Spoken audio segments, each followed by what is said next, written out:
Coronavirus's impact on education is huge, with 189 countrywide closures of schools and universities affecting more than 1.5 billion learners worldwide, according to UNESCO.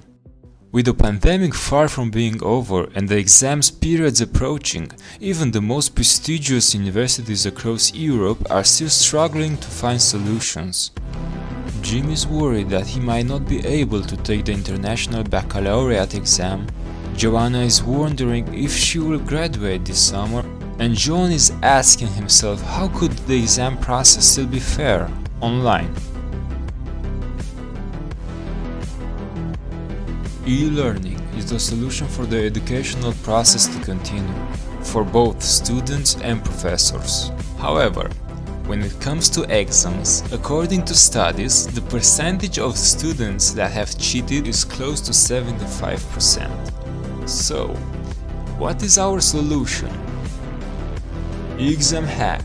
ExamHack is an integrated, user-friendly platform that will enable the online evaluation process for crucial exams like the International Baccalaureate or the university admissions, but also specific exams of any school or faculty taken throughout the year. It has several specific tools integrated in order to prevent cheating, as follows: student registration and validation, automatic supervision for malicious activities like sounds or access to different websites,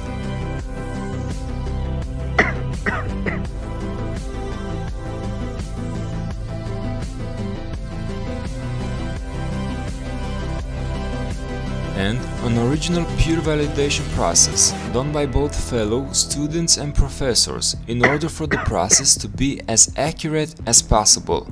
We, as students and young professionals, decided to take our education into our own hands and be proactive. After identifying one of our most burning issues, the academic examination process, we offered a fair, qualitative and timely solution, helping us and our colleagues continue the educational process. We developed a prototype and a further plan for our initiative. 1.5 billion students managed to continue their academic career. They are not losing months or even years because of the COVID-19 and are harnessing their most precious years for development. The academic body continues to function properly. Teachers do not lose their jobs. Reduced financial burden for the parents of the final year students. Improved mental health by reducing uncertainty about the future to all the aforementioned stakeholders.